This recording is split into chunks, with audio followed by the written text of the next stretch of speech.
Hi hello welcome to competitive mother channel. అందరూ ఎలా ఉన్నారు? బాగున్నారా? ఈరోజైతే లేచాను. చదవడానికి అయితే 4:35 అయింది. కూర్చునేసరికి ఇంకా 1.5 అవర్ అయితే చదివాను. టాపిక్ నిన్న కంప్లీట్ చేయలేదని చెప్పాను కదా, అది కంప్లీట్ చేశాను. అదేనండి ఇంటర్లోని భౌగోళిక స్వరూపాలు టాపిక్. అండ్ ఈరోజైతే లేట్గా అయింది, కానీ నేను టిఫిన్ చేసేసరికి 11 అయిందండి. చూసారు కదా, సో లేట్ అయింది. ఇంకా 11:30కి అయితే మళ్ళీ స్టార్ట్ చేశాను చదవడం. 12:30 వరకు అయితే చదివాను. ఒక 1 అవర్ సెషన్ అయింది ఇక్కడైతే. అండ్ తర్వాత నేను కాసేపు పడుకొని లేచాను. అంటే ఒక 1:30కి అలా లేచాను అంతే. మళ్ళీ యాజ్ యూజువల్గా నేనైతే చదివాను. ఇప్పుడైతే టాపిక్ 10th క్లాస్లో ఉంటుంది కదా, భారతదేశం భౌగోళిక స్వరూపాలు, అది చదివాను. అలాగే నదీ వ్యవస్థ గురించి కూడా చదివాను 10th క్లాస్లోనివి. సో ఆ 2 టాపిక్లు అయితే 10th క్లాస్లో చదివాను. బికాస్ ఆఫ్ ఇంటర్లో ఉంది కదా లింక్, అందుకని. అలాగే ఈరోజైతే నాకు చాలా హ్యాపీగా ఉంది. ఎందుకు అని అంటే, నేను ఫాలో అయ్యే యాప్ ఉంది కదండి, వెంకట్ సార్ ఆన్లైన్ క్లాసెస్. అయితే నేను మొన్న పోస్ట్ చేసిన వీడియో ఒక మేడం చూసిందంట. సో అది సార్కి ఫార్వర్డ్ చేశారంట. సో సార్ చూశారు, గ్రూప్లో పెట్టారు. అండ్ నేనైతే చాలా హ్యాపీగా ఫీల్ అయ్యాను అది చూసి, నా వీడియో నేను చూసుకొని.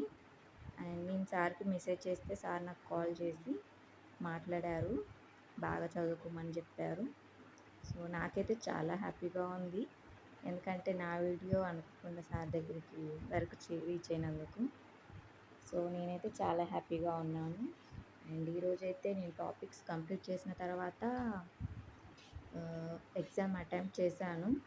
ఇంకా ఆ ఎగ్జామ్ అటెంప్ట్ చేసేసరికి 4:30 అలా అయ్యింది. మా పాప వాళ్ళు వచ్చారు 4కి. 4 అట్లా అయింది. అంటే 2 to 4 o'clock వరకు చదివాను. 1:30 to 4 o'clock వరకు 2.5 hours. అండ్ మార్నింగ్ 1.5 hour, మొత్తం 4 hours. అండ్ 11:30 to 12:30 కూడా చదివాను అన్నాను కదా, 1 hour. 5 hours అయితే చదివానండి. అండ్ తర్వాత అయితే క్లాస్ వచ్చింది మళ్ళీ 6 o'clockకి, 6:30కి వచ్చింది క్లాసు. సార్ క్లాస్ తీసుకున్నారు, జాగ్రఫీ క్లాసు.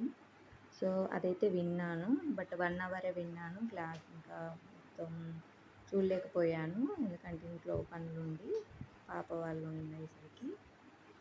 సో 1 hour అయితే చూశాను. సో మొత్తానికైతే అక్కడ 6 hours అయితే ఈరోజు స్టడీస్ కోసం నేను కేటాయించానండి. అండ్ ఇప్పుడైతే నైట్ కూడా ఒకవేళ చూస్తాను, టైం ఉంటే చదువుతాను. ఈరోజైతే నేను చదివాను, క్లాసెస్ విన్నాను, అండ్ టెస్ట్ అటెంప్ట్ చేశాను. అలాగే నేను అంతకుముందు రాసినటువంటి టెస్ట్లు అనేది ఒకసారి రివైజ్ చేశాను, చూశాను. ఒక టెస్ట్, అదేంటంటే ఫస్ట్ ఇయర్ జాగ్రఫీలోని టాపిక్. సో ఏంటంటే రివైజ్ కావాలి కదా, అందుకని. అండ్ నాకు రాంగ్ పోయిన క్వశ్చన్స్ ఉంటాయి కదా, వాటిని నేను కొద్దిగా రాసుకోవడానికి ట్రై చేశాను, ఎందుకంటే ఎప్పుడు గుర్తుండట్లేవు. అందుకని రాంగ్ పోయిన క్వశ్చన్స్ అన్నీ నోట్స్లో రాసుకుందామని స్టార్ట్ చేశాను. సో కొన్ని అయితే రాశాను, అన్నీ రాయలేదు. అయితే ఏ టాపిక్ చదివిన రోజు ఆ టాపిక్కే రాయొచ్చు, కానీ ఇంకా అలా అయితే రివైజ్ వెంటనే కాదు కదా. ఇప్పుడైతే సెకండ్ ఇయర్ స్టార్ట్ చేశాను కాబట్టి మళ్ళీ ఫస్ట్ ఇయర్ కూడా చూస్తే ఇంకా అది మళ్ళీ రివైజ్ అవుతుందని ఇలా లేట్గా చేస్తున్నాను. ఇంకా ఇలా అయితే సాగింది ఈరోజు నా స్టడీస్. మీరు ఎలా చదువుతున్నారండి? బాగా చదువుతున్నారా? ప్రిపేర్ అవుతున్నారా లేదా?